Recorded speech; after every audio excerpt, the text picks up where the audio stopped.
Hello everyone, welcome to our channel Foot Forward Education.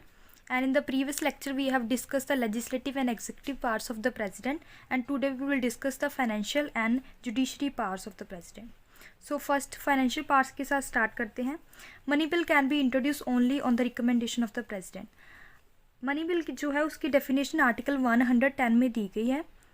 Money bill की definition, तो money bill जो है वो सिर्फ लोकसभा में ही इंट्रोड्यूस हो सकता है, राज्यसभा में कभी भी मनी बिल जो है वो इंट्रोड्यूस नहीं हो सकता. तो अगर मनी बिल को इंट्रोड्यूस करना है तो उससे पहले आपको प्रेसिडेंट की जो है वो रिकमेंडेशन लेनी पड़ेगी. अगर प्रेसिडेंट जो अपनी असेंट दे देते हैं मनी बिल के फेवर में कि आप इंट्रोड्यूस कर सकते हो, तभी जो है मनी बिल इंट्रोड्यूस हो सकता है, अदरवाइज नहीं हो सकता. ठीक है. सेकेंड है, he causes to be laid before the parliament the annual financial statement.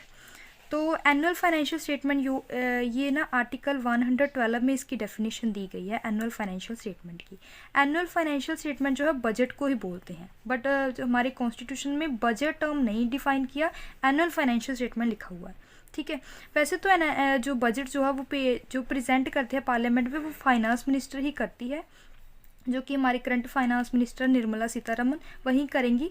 But उनको फाइनेंस मिनिस्टर को भी प्रेजेंट करने से पहले जो है प्रेसिडेंट की असेंट लेनी पड़ती है. प्रेसिडेंट जो है वो डेट फिक्स्ड करेंगे एक किस दिन को जो है पार्लियामेंट में जो है फाइनेंस मिनिस्टर जो है वो प्रेजेंट करेंगी बजट को. ठीक है. तो डेट फिक्स जो है वो प्रेसिडेंट ही हमारे करते हैं इंडिया के. थर्ड है, no demand of grant can be passed except on his assent. तो डिमांड ऑफ ग्रांट क्या होता है? जो बजट है ना उसमें ना अलग अलग मिनिस्ट्री को जो है अलग अलग पैसा जो है वो अलॉट किया जाता है कि किस मिनिस्ट्री ने कितना पैसा जो है साल में खर्च करना है. तो जो पैसा जो खर्च करती है मिनिस्ट्री वो साल के एंड तक उसको जो है खर्च करना होता है. तो अगर आपने पैसा जो है उसको एक खर्च करना है तो उसको खर्च करने के पहले जो है आपको पार्लियामेंट के हाउस में जो है एक रेजोल्यूशन पास करना पड़ता है. इस रेजोल्यूशन को ही बोलते हैं डिमांड ऑफ ग्रांट. ठीक है. कि अगर आपने जो है बजट में आपके जितने भी आपने जो पैसा खर्च करना है मिनिस्ट्री ने, तो उस पैसे को खर्च करने के लिए पहले जो एक रेजोल्यूशन पास करना पड़ता है पार्लियामेंट में, जिसको डिमांड ऑफ ग्रांट बोलते हैं. तो इस जो रेजोल्यूशन को पास जो करना है तब भी जो आपको प्रेसिडेंट की जो है असेंट लेनी पड़ेगी. ठीक है. फोर्थ है, make advances out of contingency fund of India. Suppose करें एमरजेंसी की सिचुएशन है, कोई अनफोर्सिन सिचुएशन ऐसी आ गई, एमरजेंसी की सिचुएशन आ गई, तो जो सेंट्रल गवर्नमेंट है, जो पार्लियामेंट है, उसको अगर जो पैसों की ज़रूरत पड़ेगी तो वो एडवांसेस कहाँ से ले सकते हैं? कंटीजेंसी फंड ऑफ इंडिया से, but with the permission of the president. ठीक है.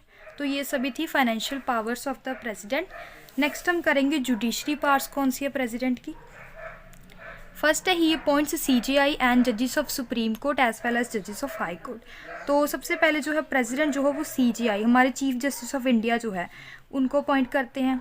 सेकंड है कि जजेस ऑफ सुप्रीम कोर्ट, जितने भी सुप्रीम कोर्ट के जजेस होंगे, जितने भी हाई कोर्ट के जजेस, वो भी प्रेसिडेंट जो है वही अपॉइंट करते हैं. तो अगर प्रेसिडेंट ने सुप्रीम कोर्ट के जजेस को अपॉइंट करना है तो इसके लिए कौन कौन जो है अपॉइंट कर सकते हैं? पहले तो प्रेसिडेंट होंगे, एक कॉलेजियम होगा पूरे सुप्रीम कोर्ट के मेंबर्स का, जजेस का, और इसमें CJI जो है इनके कंसल्ट के साथ प्रेसिडेंट जो है वो जजेस को अपॉइंट करता है सुप्रीम कोर्ट के.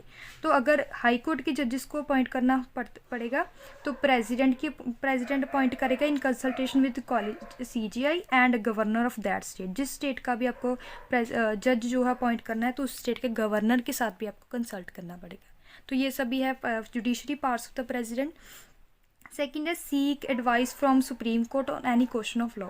सपोज अगर कभी भी प्रेसिडेंट जो है उनको सुप्रीम कोर्ट की जो एडवाइस चाहिए तो वो कभी भी किसी भी लॉ का क्वेश्चन होगा कभी भी ले सकते हैं उस पर. ठीक है. तो दो तरह की एडवाइस जो है वो ले सकते हैं, दो तरह की ओपिनियन जो है प्रेसिडेंट ले सकते हैं. एक है इनफॉर्मल ओपिनियन, सेकंड है फॉर्मल ओपिनियन. इनफॉर्मल ओपिनियन अब क्या होता है? सपोज करें जो प्रेसिडेंट जो है उन्होंने एक दिन जो है CJI हमारे जो है, जैसे कि हमारे करंट CJI है निर्वाणा साहब, तो निर्वाणा जी को अगर KV निर्वाणा जो है उनको CJI को अगर चाय पे बुलाया, सिंपल हम बात करते हैं इनफॉर्मल क्या होता है, तो अगर उनको चाय पर बुलाया प्रेसिडेंट ने तो वहाँ पे बैठ के जो भी क्वेश्चन लॉ के क्वेश्चन के बारे में कुछ भी जो है डिस्कस करेंगे कि ऐसी सिचुएशन जो है कोई क्रिएट हो गई है, तो आप CJI को पूछेंगे प्रेसिडेंट कि आप कुछ बताएं कि यहाँ पे क्या करना चाहिए. तो वो होगी इनफॉर्मल सजेशन और इनफॉर्मल ओपिनियन. ठीक है.